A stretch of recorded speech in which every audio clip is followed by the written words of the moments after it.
Bismillahirrahmanirrahim. Sekarang kita potret kenapa warga Tiongkok, warga Cina yang ada di berbagai perantauan, terutama yang di Pulau Jawa, yang di Indonesia ini banyak yang sukses. Tentu jawabannya warga YouTuber, warga penonton YouTube punya jawaban sendiri-sendiri. Saya yang pertama ingin menjawabnya karena mereka fokus. Tapi sebelum itu, kita biasakan dulu baca istighfar, astagfirullahaladzim, astagfirullahaladzim, astagfirullahaladzim, wa atubu ilaih, astagfirullahaladzim, innahu kana ghafara. Jadi warga Cina itu dari daratan datang ke Jawa, datang ke Indonesia. Yang pertama mereka fokus. Yang kedua, mereka juga fokusnya itu memang ke perdagangan, ke bisnis.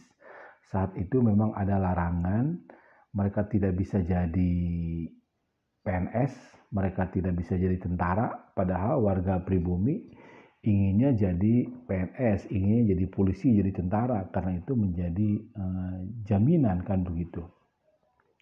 Sementara berbisnis itu kurang menjadi budaya pribumi. Oleh karena itu, dengan fokusnya warga-warga Cina, warga-warga Tiongkok di bidang industri, di bidang bisnis, mereka menguasai perdagangan motor, mobil dari Jakarta sampai Papua. Bahkan mereka mempunyai pabrik-pabrik tekstil, diantaranya di Bandung, teman-teman Cina itu. Oleh karena itu, sekali lagi ini menjadikan mereka sukses. Nah, sekali lagi pertanyaannya tadi, kenapa mereka hijrah dan sukses? Tentu apalagi kalau hijrahnya di jalan Allah. Nah, sementara bagi kita mental hijrah itu agak kurang. Paling juga ada yang hijrah antar pulau yang dinamakan kaum transmigran.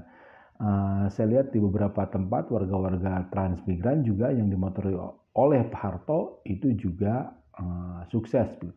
Nah, teman-teman Cina juga dimotori oleh Pak Harto dari sisi tidak boleh jadi PNS, tidak boleh jadi ABRI TNI karena ditengarai banyak mungkin waktu itu banyak bersentuhan dengan kepentingan Cina Tiongkok begitu. Tapi tidak menjadikan teman-teman Cina itu apalagi berputus asa. Mereka memang sudah fokus ingin menjadi pedagang, ingin menjadi pebisnis, ingin menguasai bisnis dan ekonomi. Sementara warga bangsa, warga pribumi maksud saya paling juga menjadi profesor ahli bisnis, profesor ahli ekonomi, menjadi mahasiswa ekonomi, menjadi mahasiswa menjadi sarjana ekonomi begitu. Tapi ketika berperilaku atau berbisnis atau berdagang itu tidak sesukses dengan teman-teman Cina. Sekali lagi jawabannya karena memang betul-betul fokus ke situ begitu ya. Sementara sarjana-sarjana ekonomi kita paling menjadi pegawai bank, menjadi berkarir di Departemen Keuangan dan selanjutnya. Saya kira hendaknya ada satu gerakan yang khusus untuk mempelajari, memahami, dan memasuki dunia bisnis. Sekali lagi, makna hijrah saya kira sangat luas dan warga Tiongkok yang hijrah di Indonesia harus diakui memang mereka sukses dari sisi bisnis dan ekonomi. Tentu kita berharap mereka banyak yang masuk Islam. Saya mengajak melalui forum ini mereka masuk Islam dan memang secara pribadi kepada 1-2 orang di antara mereka saya mengajak mereka masuk Islam. Tapi ajakan saya juga tentu harus betul-betul